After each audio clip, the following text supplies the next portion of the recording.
Some of the greatest blessings in your life won't come from what God gives you, they'll come from what he keeps you from. See, we don't talk about that enough. We love the moments when God opens the door. We love the testimony of breakthrough. We love the part of the story where the miracle shows up. But what about when God closes the door? What about when he shuts it, locks it, and doesn't even leave a crack for you to peek through? And we stand there frustrated, confused, heartbroken, thinking we missed it, like maybe we messed up somewhere. But could it be that the closed door wasn't punishment but protection? What if the no was actually the mercy of God? Let me tell you something. Closed doors are not curses, they're clarity. They're God saying, that's not it. They're God stepping in and saying, I love you too much to let you walk through that. We get so obsessed with why the door closed that we forget who is holding the key. You thought the rejection was personal. You thought the breakup was punishment. You thought the lost opportunity meant you failed. But maybe, just maybe, God saw what you couldn't. Maybe the thing you were begging him to open would have broken you if you walked through it. Think about it. Some of the things you cried over not getting, when you look back now, aren't you thankful? You didn't get the job, but God had a better position. The relationship didn't work out, but now you see how toxic it was. That door didn't open because your purpose was never on the other side of it. It just felt like it in the moment. See, we have a limited view. We see the door. God sees what's on the other side. We see the potential. God sees the full picture. And here's what I've learned. God doesn't just open doors of opportunity, he closes doors of destruction. Sometimes the very thing you think you need is the exact thing God is saving you from. And let me just say this, clarity doesn't always come immediately. Sometimes God closes the door and you don't get the explanation until months or even years later. You're in the dark hallway asking God why, and he's silent, not because he's punishing you, but because he's teaching you to trust him without needing all the answers. And that's hard. I know it is. It's hard when you prayed with faith, you fasted, you believed, and still it didn't work out the way you hoped. And you're left wondering, God, did you even hear me? But just because the door didn't open doesn't mean God didn't answer. Sometimes his answer is no. Sometimes his answer is not this one. And sometimes his answer is not yet. I think about Paul in Acts 16 trying to go preach the gospel in Asia. He had a good motive, a holy mission, and God still said no. The Bible says the Holy Spirit forbade them. Paul wasn't doing something wrong, he was doing something right and still got a closed door. But that door wasn't a curse, it was clarity. Because just a few verses later, Paul receives a vision of a man in Macedonia saying, come help us. And it was that moment that opened the door for the gospel to spread in Europe. If Paul had forced his way into Asia, he would have missed what God actually had planned. So stop crying over doors God shut to reroute you. Stop blaming yourself for divine redirections. God sees what you don't. He knows what's ahead, and his ways are higher. We say we trust God, but real trust shows up when we're staring at a locked door with no plan B and still saying, God, I don't get it, but I trust you. And don't get it twisted. Just because a door is closed now doesn't mean it's closed forever. God can reopen it in his timing. Or he can open something better, something you couldn't even imagine. Because here's the truth. God doesn't waste anything, not even a no, not even a disappointment, not even the season of waiting. Every closed door is pointing you somewhere, teaching you something, forming your faith. It's not the end of your story, it's the setup for the next chapter. So the next time the door doesn't open, don't panic, don't spiral, don't call it a curse. Lift your hands and say, God, thank you for clarity. Thank you for seeing what I don't. Thank you for protecting me from what I wanted so you could give me what I need. Because when God closes a door, it's not rejection, it's redirection. And where he leads you will always be better than where you thought you were going. So don't lose hope. Don't let the door define your worth. And whatever you do, don't stop knocking in faith. God knows which door is right. And when the time is right, he will open it. No man, no situation, no devil in hell can stop what God has for you. Closed doors aren't curses, they're clarity. And clarity is a gift. Sometimes we love to pray for open doors. We ask God for the job, the promotion, the opportunity, the breakthrough, and there's nothing wrong with that. God is the one who opens doors no man can shut. But here's what we don't always realize. Sometimes the door is ready, but we're not. Sometimes God isn't holding the door back from you. He's holding you back from the door because he knows what's on the other side would crush the version of you that you are right now. See, the right door requires the right you. you. God's not just preparing the blessing for you, he's preparing you for the blessing. And that's not always easy. That takes time, that takes pressure, that takes process. It means God has to stretch you, challenge you, prune you, refine you before he releases you into that next season. We ask God to open doors, but we don't always ask him to make us ready. We want the platform, but are we prepared to handle the weight that comes with it? We want the relationship, but are we whole enough to bring peace to it? We want influence, but are we rooted enough to not let it go to our head? Because if God gave it to you too soon, you might sabotage it, you might misuse it, or you might start believing that you opened the door yourself. And God loves you too much to let your gift take you to a place your character can't sustain. Think about David. He was anointed king when he was just a teenager, but he didn't walk through that door right away. There was a process. There were battles to fight, giants to face, caves to hide in. God had to shape him into the kind of man who could wear a crown and not let it corrupt him.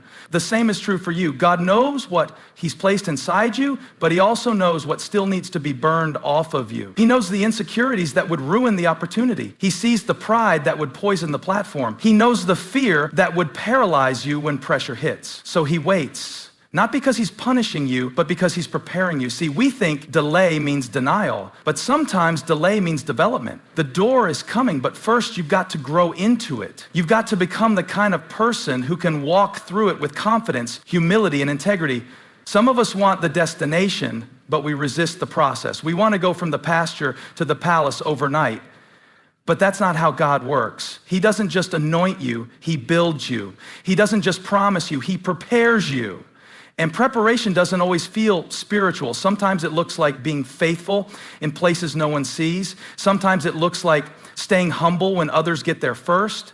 Sometimes it means waking up early, showing up consistently, doing the hard things, letting God confront the stuff in you that's been hiding under the surface. Because here's the thing, when God opens the right door, it won't be time to get ready, it'll be time to walk through it. And if you wait to prepare until the door opens, you'll miss it, you'll fumble it, or you'll walk into it full of fear and doubt because you didn't let God form the foundation he needed to build on. That's why this season matters. Even if the door hasn't opened yet, especially if it hasn't. This is the time where God is shaping you, teaching you, stripping away the parts of you that won't survive the next level. It's not a punishment, it's a process. It's not wasted time, it's preparation. The things you're going through right now, the lessons you're learning, the things you're healing from, the disciplines you're building, they're all making you into the person who will be ready when the door swings open. And let me tell you something, when it does open, when that moment comes,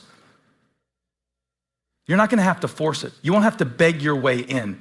You won't have to pretend to be someone you're not because you will fit the right door perfectly. You'll walk through it knowing this wasn't luck, this was God.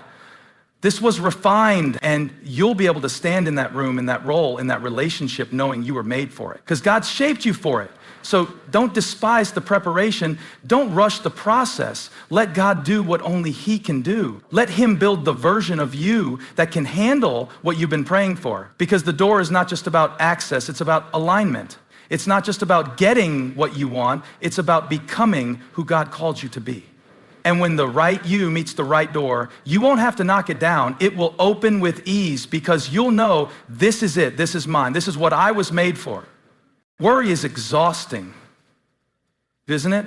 It drains your mind, ties your stomach in knots, keeps you up at night staring at the ceiling, replaying every possible outcome. It tricks you into believing you're doing something productive. Like if you stress about it hard enough, maybe the situation will magically change. But let's be real, when has worry ever opened a door for you? Worry never built a bridge.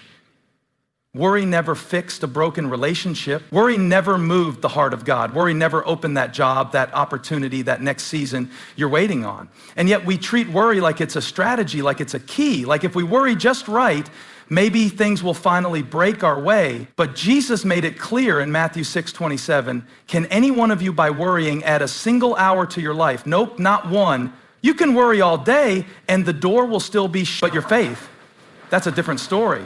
Your faith has power. Your faith moves heaven. Your faith shifts your focus. Your faith, not your fear, is what positions you for the door God is about to open. So why do we keep defaulting to worry? Because it feels like control. Worry tricks us into thinking we're managing something. It gives us the illusion that if we think about it long enough, maybe we'll find a way in. But faith feels risky. Faith feels like surrender.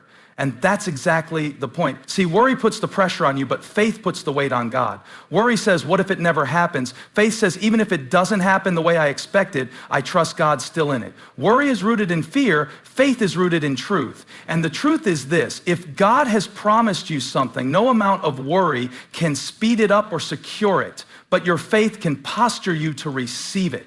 Faith doesn't manipulate God, but it pleases him. Hebrews 11:6 says, without faith, it is impossible to please God. That's not because God's demanding you to be perfect. It's because faith is the evidence that you trust his heart even when you don't see his hand. And that kind of faith opens doors, not because it's magic, not because you earned it, but because faith keeps you available. Worry locks you in fear. It paralyzes your purpose. But faith makes you ready. It says, God, I don't see the door, but I'm standing here believing it's going to open. And can I tell you something? Sometimes faith means praising God in front of a closed door. Sometimes it looks like walking around Jericho even when the walls are still standing. Sometimes it's building the ark while the skies are still clear. That's the kind of faith that opens doors, not because you have it all figured out, but because you trust the one who does. And this might hit home for somebody. You've been pacing in front of a closed door, letting worry write your story. You've been stuck in what if? What if it doesn't happen? What if I miss my moment? What if I'm not enough? But what if God is doing more than you can see right now? What if he's already working behind that door, setting things up in ways your worry could never orchestrate? You see, worry leads to striving, but faith leads to surrender. Worry makes you frantic. Faith makes you focused.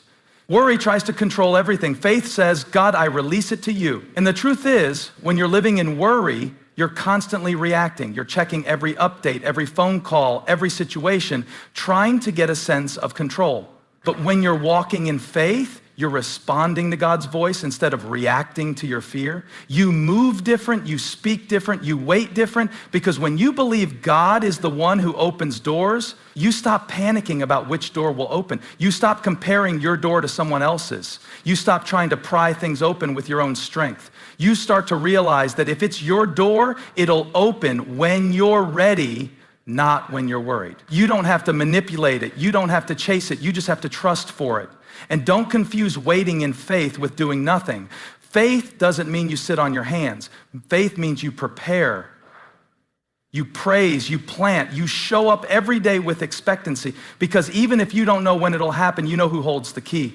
So I need to tell somebody today, stop letting worry rob your peace. Stop letting fear paralyze your purpose. That door isn't locked because God is punishing you. It's not stuck because you're unworthy. It's being held until the moment that's right. Not just right in time, but right in you.